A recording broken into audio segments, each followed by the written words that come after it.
Hello बच्चों, chapter number 3 pair of linear equation in two variable class 10th आज हम start करने जा रहे हैं।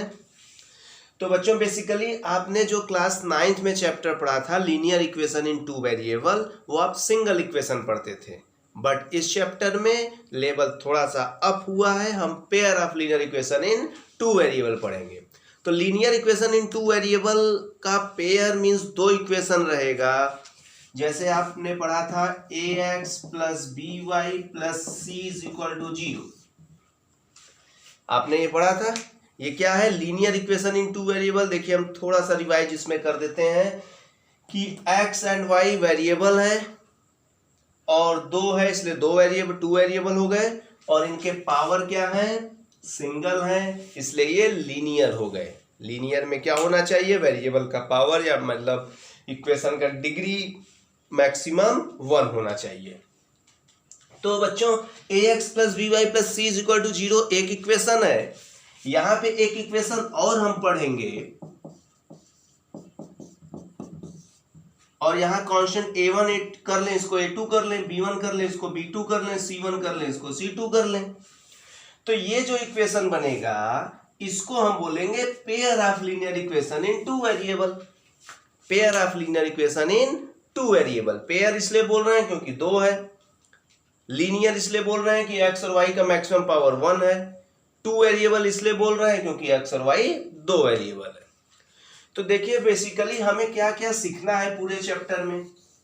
बहुत ही काम का चैप्टर है, ये एक ऐसा चैप्टर है जिसका यूज हर एक चैप्टर में है। क्वाड्रेटिक इक्वेशन पढ़ेंगे, इस चैप्टर का यूज। एपी पढ़ेंगे, इस चैप्टर का यूज। ट्रिग्नोमेट्री पढ़ेंगे, इस चैप्टर का यूज।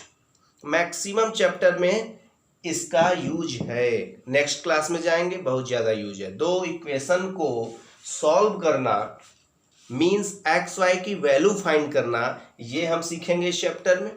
और वो भी एक नहीं, कई मेथड से। ग्राफिकल मेथड से सीखेंगे, एलिमिनेशन मेथड से सीखेंगे, सब्स्टिट्यूशन मेथड से सीखेंगे, क्रॉस मल्टीप्लिकेशन मेथड से सीखेंगे। ये 4 मेथड हम सीखेंगे, और एक मेथड अपना भी हम बताएंगे, एक ट्रिक से जो आप इजी तरीके से सॉल्व कर सकते हैं। तो क्या हम सीखेंगे इस चैप्टर में? इक्वेशन को सॉल्व करना सीखेंगे, इनका ग्राफ बनाना सीखेंगे, इनके ग्राफ किस टाइप के बनेंगे वो सीखेंगे, and most important thing equation बनाना भी सीखेंगे। जैसे वर्ड प्रॉब्लम दे देगा, उस वर्ड प्रॉब्लम को देख के समझ के हम इक्वेशन बनाना सीखेंगे। इक्वेशन फॉर्म कैसे करते हैं ये भी सीखेंगे। ठीक है, तो बेसिकली इस चैप्टर में हम 3 चीज सीखने जा रहे हैं। इक्वेशन बनाना, इक्वेशन को फॉर्म करना, इक्वेशन को सॉल्व करना, और इक्वेशन का ग्राफिकली रिप्रेजेंटेशन कि किस तरीके से उसका ग्राफ बनेगा, इन दोनों का। तो स्टार्ट करते हैं। सबसे पहले हम देखते हैं इनका ग्राफिकल रिप्रेजेंटेशन, ग्राफ कैसे बनता है। और ग्राफ बनाने के लिए हम एक क्वेश्चन लेंगे, उस क्वेश्चन से इक्वेशन बनाएंगे और फिर उसका ग्राफ बनाएंगे। तो आप इक्वेशन से इक्वेशन बनाना भी सीखेंगे और ग्राफ बनाना भी सीखेंगे।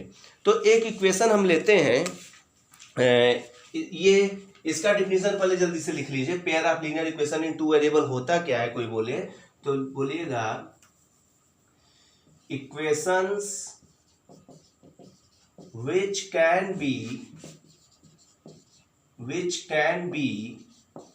written in following form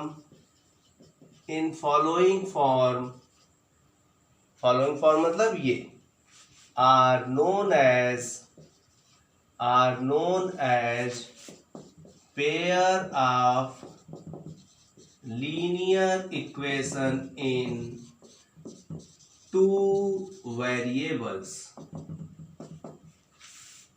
with the condition, एक कंडीशन भी रहेगा। क्या कंडीशन रहेगा?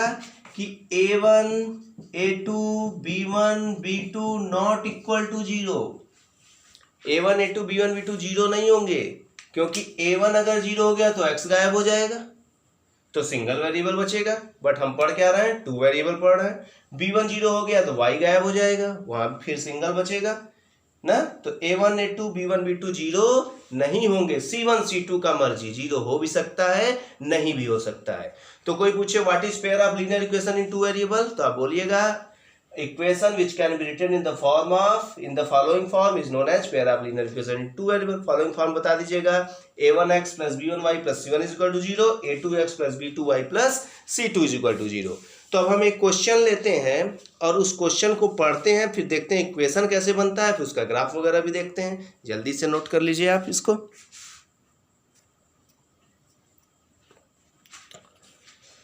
ये देखिए स्टूडेंट, एक क्वेश्चन हम लिए हैं।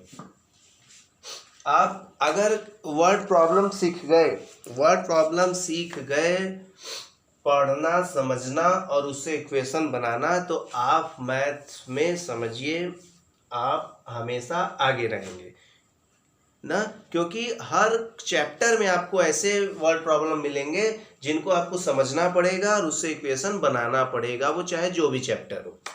तो आप देखिए, धीरे धीरे इसको पढ़िए और समझते चलिए। Aftab tales his daughter 7 years ago I was 7 times as old as you were then। Aftab अपने डॉटर से बोलता है, क्या बोल रहा है कि 7 years ago 7 साल पहले।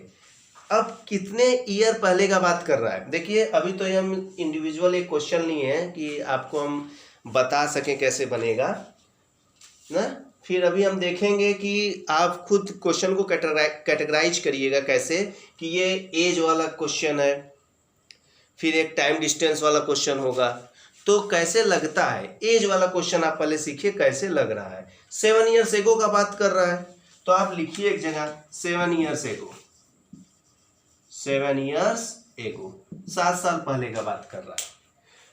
I was 7 times as old as you were then। जितने माने 7 साल पहले हम तुम्हारे एज के 7 गुना थे। एंड 3 years from now, और आज से 3 साल बाद I shall be 3 times as old as you will be। और आज से 3 साल बाद हम तुम्हारे 3 गुना हो जाएंगे। कितने गुना हो जाएंगे? 3 times, 3 गुना हो जाएंगे। तो रिप्रेजेंट करना इस सिचुएशन को एल्जेब्रिकली एंड ग्राफिकली, सॉल्व नहीं करना है हमें। आफ्ताब और डॉटर का एज नहीं चाहिए, बट इस सिचुएशन को एल्जेब्रिकली मतलब इक्वेशन में एंड ग्राफिकली मींस ग्राफ बना के शो करना है। तो आप देखिए कि इस क्वेश्चन में बात किनका हो रहा है। बात हो रहा है आफ्ताब का और उनके डॉटर का। तो आप तो सबसे पहले इन दोनों का एज सपोज कर लेंगे, वो भी प्रेजेंट एज। तो let present age of Aftab is equal to x years and present age of his daughter is equal to y years। ये हम सपोज कर लिए। आपको वेरिएबल बनाना है 2 वेरिएबल, तो x y आपको सपोज किसको करना है ये आपको सीखना पड़ेगा। अब देखिए, अब बोल रहा है कि 7 साल पहले 7 years ago का बात अगर करें, 7 years एगो का बात करें, तो 7 years एगो का बात किनका किनका होगा? आफ्ताब का होगा और किसका होगा? डॉटर का होगा। आफ्ताब आज कितने ईयर के हैं? x ईयर के हैं। तो 7 साल पहले कितने ईयर के होंगे? x minus 7। डॉटर आज कितने एज की हैं? y ईयर्स की। तो 7 साल पहले कितने एज की होंगी? y minus 7। बात समझ में आ रहा है? अब क्वेश्चन देखिए कि 7 years ago I was 7 times, हम तुम्हारे 7 गुना थे। तो 7 साल पहले तो हम लोग पहुंच गए, दोनों में 7 माइनस करके 7 साल पहले, अब हम लोग 7 साल पहले पहुंच चुके हैं। 7 साल पहले आफ्ताब 7 टाइम्स थे अपने डॉटर के। तो अगर हम इक्वल करना चाहें, अगर हम इन दोनों को इक्वल करना चाहें, 7 साल पहले इक्वल कर रहे हैं, तो आफ्ताब 7 टाइम्स थे, तो इक्वल करने के लिए डॉटर में 7 से मल्टीप्लाई करना पड़ेगा। इक्वल करने के लिए किसमें 7 से मल्टीप्लाई करना पड़ेगा? डॉटर में, क्योंकि ये तो 7 गुना थे ही, अब बराबर हमें करना है तो दूसरे वाले में 7 से मल्टीप्लाई करना पड़ेगा। जैसे हम बोले आपसे कि 49 जो है वो 7 का 7 टाइम्स है, तो अब बात अगर इक्वल का करना हो तो ये 7 टाइम्स है तो क्या इसी में 7 से मल्टीप्लाई कर देंगे? नहीं, दूसरे वाले में करेंगे। तो आफ्ताब अगर 7 टाइम्स ओल्ड है तो हम डॉटर में 7 से मल्टीप्लाई करेंगे। बात समझ में आ रहा है? ये चीज क्लियर हुआ। अब देखिए अगर हम बात करें, यहां पे लिखा है 3 years from now, 3 years from now, तो 3 years फ्रॉम नाउ का मतलब क्या? After 3 years। अब आफ्टर 3 years बताइए, 3 साल बाद आफ्ताब कितने के होंगे? 3 साल बाद आफ्ताब x+3 के हो जाएंगे और उनकी डॉटर y+3 के हो जाएंगे। अब देखिए 3 साल बाद हो क्या रहा है? I shall be 3 times, हम तुम्हारे as old as you will be, तुम जितने की होगी हम तुम्हारे 3 गुना हो जाएंगे। तो अब बराबर करने के लिए, इक्वल करने के लिए 3 से मल्टीप्लाई किस में करेंगे? आफ्ताब में करेंगे कि डॉटर में करेंगे? आफ्ताब तो कह रहा है हम 3 साल बाद तुम्हारे 3 गुना हो जाएंगे, तो बराबर इक्वल करने के लिए डॉटर में करना होगा ना। जिसमें बोल रहा है वो तो बड़ा है ही, तो छोटे वाले में ना इक्वल इंटू करना पड़ेगा, अब तब ना बराबरी का मामला आएगा। ये बात समझ में आया? ये हम देखिए आपको समझाने के लिए बताए हैं। तो ये बन गया। अब इसको आप एक माने स्टैंडर्ड फॉर्म में लिख ले मल्टीप्लाई वगैरह करके, ये आपका इक्वेशन बताएगा। देखिए हम करते हैं, धीरे धीरे सीखिए, ट्राई करिए, कॉन्सेप्ट बनाते हुए चलिए। अब देखिए अगर ये इक्वेशन, इस इक्वेशन को हम सॉल्व करते हैं, आप वहीं आगे ही करिएगा, पहले इसको सॉल्व कर लिया करिए, तब ये सेकंड कंडीशन हम दोनों एक साथ लिखे हैं आपको समझाने के लिए। तो x - 7, 7 से मल्टीप्लाई करिए, 7y - 49, 7y इस साइड आएगा, करेक्ट, माइनस 49 इधर प्लस 49, तो 49 में से 7 गया 42, इधर 0 बच गया, इक्वेशन नंबर 1। सेकंड वाला सॉल्व करें आल्सो। सेकंड क्या है? x+3, 3 से मल्टीप्लाई कर दिए, 3y + 9, 3y इस साइड आया, x - 3y, 9 इधर आया, 3 में से 9 गया -6, दिस इज इक्वेशन नंबर 2। तो ये दूसरा इक्वेशन बन गया, ये पहला इक्वेशन बन गया। अभी हम सॉल्व करना नहीं सीख रहे हैं, अभी हम केवल इतना सीख रहे हैं इक्वेशन बनता कैसे है। क्वेश्चन में बोला था कि अलजेब्रिकली लिखिए, तो ये अलजेब्रिकली लिख लिए, ये अलजेब्रिकली लिखा गया, इक्वेशन बन गया, 2 सिचुएशन बन गया। बात समझ में आ गया? अब सुनिए, अब हमें सीखना है ग्राफिकली, मीन्स इन दोनों का ग्राफ बनाना है।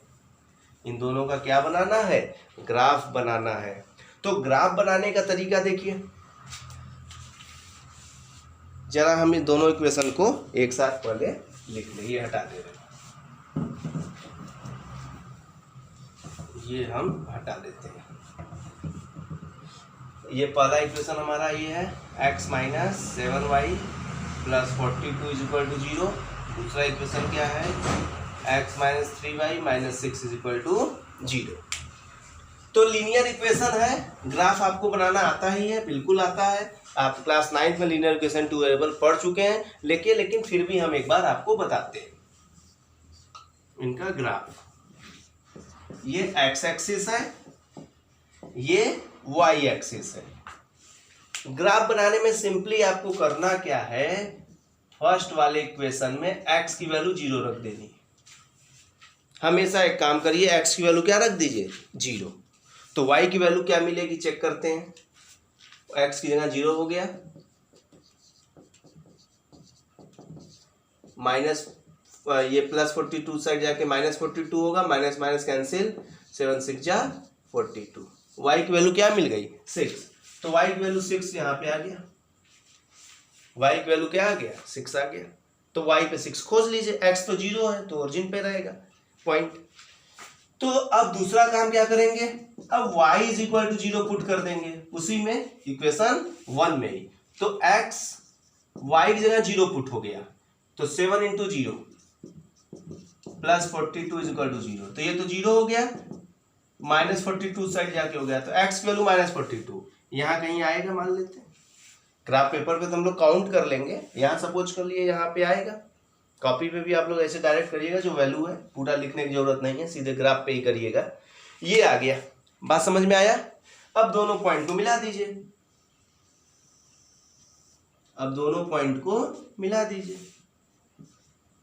तो ये ग्राफ किसको रिप्रेजेंट कर रहा है? इक्वेशन 1 को। यहां लिख भी दीजिएगा, एरो बना के ये वाला इक्वेशन लिख दीजिएगा, x - 7y + 42 = 0।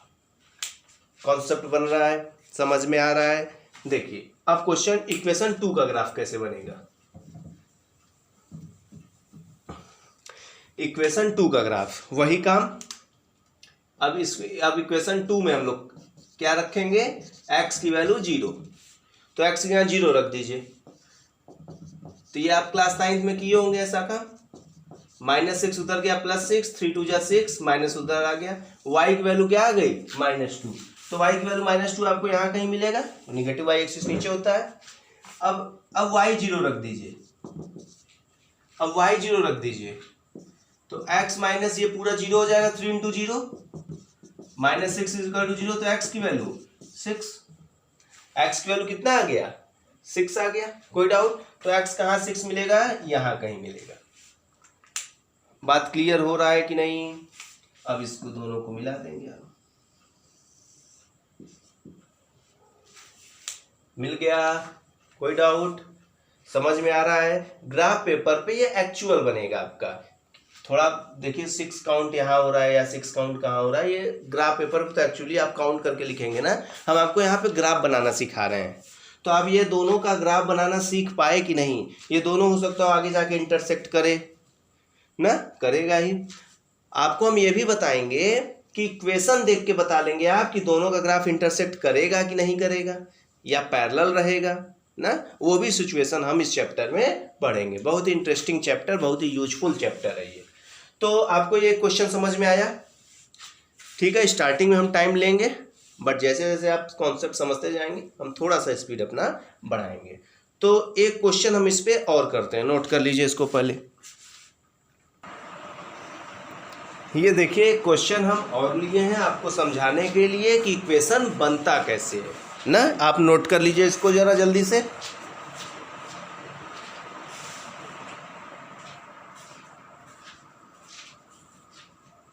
अगर आप इस क्वेश्चन को पढ़ें तो लिखा है the coach of a cricket team by 3 bat and 6 balls. 3 bats and 6 balls. एक क्रिकेट टीम का कोच है, वो खरीदता है 3 बैट एंड 6 बॉल 3900 में। वो परचेज कर रहा है कितना? 3 बैट एंड 6 बॉल कितने में? 3900 में। और लेटर बाद में ही बाई अनदर बैट, एक बैट और लेता है, और 3 मोर बॉल एंड 3 बॉल्स और लेता है, सेम काइंड, वही सेम टाइप का। कितने में? 1300 में। इसको भी, इस सिचुएशन को भी algebraically and geometrically means graphically show करना है। तो इसमें जो हम सपोज करेंगे एक्स वाई को, वो क्या है? लेट, सोल्यूशन देखेंगे इसका हम लोग, let cost of 1 bat is equal to x rupees. बिल्कुल, क्योंकि 3900 में ले रहे हैं हम लोग ये तो एक कितने का है? ये पर तो यही ना हमारा मेन मोटो होगा। तो 1 bat x rupees and the cost of 1 ball is equal to y rupees. बात समझ में आ रहा है? अब देखिए अकॉर्डिंग टू, देखिए अभी हम आपको बता रहे हैं कैसे लिखेंगे भी एग्जाम में। अकॉर्डिंग टू फर्स्ट कंडीशन, बोलिए अगर 1 बैट x रुपीज का है तो 3 बैट्स कितने के होंगे? 3 से मल्टीप्लाई करेंगे, 3x। अगर 1 बॉल y रुपीज का है तो 6 बॉल्स 6 से मल्टीप्लाई करेंगे y में। अरे भाई सिंपल, अगर एक बॉल 10 रुपए का है तो 6 बॉल 6 से मल्टीप्लाई 60 रुपीज। तो एक बॉल अगर y का है तो 6y। अब ये दोनों मिलके 3900 में है, तो प्लस करके क्या कर देंगे? 3900। This is equation number 1। Now according to second condition क्या है भाई? सेकेंड कंडीशन क्या है देखा जाए, he buy another bat means एक बैट और लिया, तो एक बैट लिया तो भाई x रुपए ही देगा क्योंकि x का है, एंड 3 मोर बॉल, और 3 बॉल और, तो एक का y है तो 3 का, of the same kind for ₹1300। तो देखिए कितना आसान था, सिचुएशन एल्जेब्रिकली शो हो चुका है, समझ में आ गया होगा आप लोग को। अब इसको हम ज्योमेट्रिकली देखते हैं, तो आपको एक बार हम फिर बताते हैं इसका ग्राफ कैसे बनेगा। तो इस क्वेश्चन को पहले हम हटा दें। आप जहां 10 से 15 वर्ड प्रॉब्लम करना सीखे, फिर ये चैप्टर आप लोगों के लिए हलवा हो जाएगा। देखिए इक्वेशन 1 का पहले हम ग्राफ बनाते हैं। तो इक्वेशन 1 क्या है? 3x + 6y = 3900। सिंपली से आपको एक रूल बताए हैं, x के प्लेस पे क्या रख दें? 0, तो ये 0 हो गया पूरा, तो 6y 3900 हो जाएगा। 6 से कैंसिल करिए, 6 6 जा 36, 3 बचा 650 आ गया। आप क्या कर दीजिए, y के प्लेस पे 0, तो ये 0 हो जाएगा। 3x = 3900, तो x = 13 0 0। ग्राफ देखिए बनाना कितना आसान, x पे 1300 यहाँ कहीं होगा, अपने मन से सपोज कर लिए। ग्राफ पे तो आप काउंट कर लेंगे ना, एक बॉक्स 100 का मान लेंगे ना, तो 100 100 100 13 चले जाएंगे। ये 650 यहाँ कहीं आएगा, मिला दिए, बन गया ग्राफ।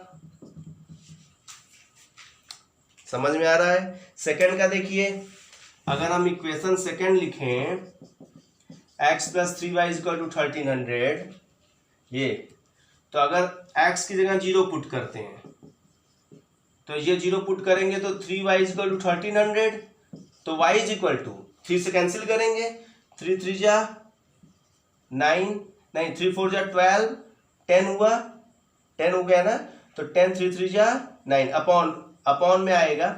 एक काम आप करिएगा, पॉइंट में कुछ आएगा, तो देखते हैं अच्छा पॉइंट में क्या आता है, देख लीजिए, अलग से कर लीजिए। 3 4 जा 12 हो गया, 10 हो गया, 3 3 जा 9, पॉइंट लगेगा, नहीं एक बार और जाएगा, 3 3 जा 9, 1 पॉइंट लगेगा, फिर 3 3 जा 9, 43 3। कोई डाउट?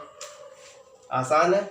y की जगह 0 पुट कर दीजिए, ये जब 0 पुट करेंगे तो x हो जाएगा 1300, तो x पे यहाँ फिर 1300 पे पहुंच गए हम लोग, यही सेम पॉइंट पे, और y की वैल्यू 433 यहाँ कहीं आएगा, मिला देंगे 433.33, मतलब 433 और 434 के बीच में तीसरा वाला जो लाइन रहता है ग्राफ पेपर पे, जरूर ग्राफ पेपर पे आप प्रैक्टिस करिएगा इसको। तो ये देखिए इक्वेशन भी हम बनाए और उसका ग्राफ भी बनाए, समझ में आ रहा है? अच्छा, ये जो 2 क्वेश्चन हम लिए थे आपके एक्सरसाइज 3.1 से ही हम लिए थे, जैसे आपका एक्सरसाइज भी कंप्लीट हो जाए तो आपके लिए एग्जाम्पल रहेगा, एग्जाम्पल आप सॉल्व करेंगे, देखेंगे, समझेंगे। एक क्वेश्चन हम आपको और कराते हैं, इसको नोट कर लीजिए पहले। ये देखिए एकदम लास्ट जो बैट और बॉल का क्वेश्चन था, सेम टाइप का क्वेश्चन, तो आप वीडियो पॉज करके इसको ट्राई भी कर सकते हैं। लिखा है the cost of 2 kg of apple and 1 kg of grapes on a day was found to be ₹160। तो अगर हम cost of 1 apple is equal to x rupees suppose कर लें, and cost of 1 grape, cost of 1 kg apple x rupees and 1 kg grapes y rupees suppose कर लें, तो आप खुद सोचिए कि 2 kg apple and 1 kg grapes on a day was found 160, means अगर हम फर्स्ट कंडीशन का बात करें तो 1 kg एप्पल अगर x रुपए में है तो 2 kg एप्पल 2x रुपीज के होंगे। 1 kg ग्रेप y सपोज किए 1 kg ही है तो y ही लिखेंगे, ये किसी दिन 160 का मिला, तो इक्वेशन नंबर 1। आसान है इस टाइप का, तो बहुत इजी है। आफ्टर ए मंथ, एक महीने बाद, the cost of 4 kg Apple, तो 1 kg एप्पल अगर x है तो 4 kg 4x, and 2 kg grapes, तो 1 kg y है तो 2 kg 2y, ये किसी दिन 300 का मिला। Equation number 2। कोई डाउट? देखना कितना इजी है। एक काम आप छोटा सा और करिएगा, जब भी आपके सामने इक्वेशन आएगा तो आप चेक कर लीजिएगा क्या तीनों नंबर, तीनों, कोई दो या कोई एक नहीं, तीनों मतलब जितने भी नंबर हैं सब क्या किसी सिंगल नंबर से डिवाइड हो रहे हैं? बिल्कुल, इसमें 2 से डिवाइड हो रहे हैं, तो इसको आप 2 से डिवाइड कर दीजिएगा। क्यों ऐसा किए? क्योंकि इक्वेशन थोड़ा सा शॉर्ट हो गया, इक्वेशन के डिजिट शॉर्ट हो गए। तो अभी जब हम लोग सीखेंगे सॉल्व करना तो वो हेल्पफुल रहेगा हम लोगों के लिए। तो ये देखिए बन गया कि नहीं बन गया, सब इक्वेशन बन गया। अब देखिए इसका ग्राफ, अब इसका ग्राफ आप मन में बनाइए। अब वैल्यू आप मन में जरा बताइए हमें। अगर x की जगह 0 पुट करेंगे तो y कितना आ जाएगा बताइए? y 160 आ जाएगा। y 0 पुट करेंगे तो x कितना आ जाएगा? 80 आ जाएगा। बन गया कि नहीं बन गया ग्राफ? x की जगह अगर 0 पुट कर देंगे तो 0 हो गया, y की वैल्यू 160, और y की जगह 0 पुट कर दिए तो ये 0 हो गया, 2 डिवाइड कर दिया 80। देख रहे हैं कितना है जी। अगर इसमें x की जगह 0 पुट कर दें तो y 150 नीचे आएगा उसके, और इसमें अगर y की जगह 0 पुट कर दें तो 2 डिवाइड कर दें x 25 यहां आएगा, ये मिलेगा ना। एक्यूरेट प्लेस क्या होगा, ग्राफ कट करेगा कहां करेगा, ये आपको ग्राफ पेपर पे ही फाउंड होगा, या तो आप इसमें स्केल से ड्रॉ करिए और काउंट करिए ना। हम तो आपको रफ डायग्राम बना रहे हैं, आप फिर इसको ग्राफ पेपर पे जरूर प्रैक्टिस करिएगा। तो स्टूडेंट्स आज के वीडियो में इंट्रो वीडियो था, आपको हम इक्वेशन बनाना सिखाए। पूरे चैप्टर भर में आपको इक्वेशन हम बनाना सिखाते रहेंगे, क्योंकि हर एक्सरसाइज में वर्ड प्रॉब्लम है। आपको अगले वीडियो में हम बताएंगे एक मेथड, एलिमिनेशन, सब्स्टिट्यूशन, ग्राफिक, कई मेथड है, तो एक एक मेथड करके बताते रहेंगे। और ये भी बताएंगे क्योंकि जो ग्राफ बनता है वो कैसे होते हैं, पैरेलल हैं कि कोइंसाइड कर रहे हैं ना, या इंटरसेक्ट कर रहे हैं, तो ये सब चीज़ें पढ़ेंगे। और बिना ग्राफ बनाए पैरेलल होगा कि इंटरसेक्ट करेगा, कोइंसाइड करेगा, बिना ग्राफ देखे ये भी कैसे पता लगाएंगे इक्वेशन देख के, ये भी सीखेंगे नेक्स्ट वीडियो में। तो बहुत ही इंटरेस्टिंग वीडियो रहेगा नेक्स्ट वाला हम लोग का। फिलहाल ये जो इंट्रो वीडियो है थोड़ा सा आप इसको एक बार दो बार जरूर देखें, और फिर नोट्स बना लें, और लाइक कर दें, सब्सक्राइब कर दें, शेयर कर दें। Okay bye, thank you.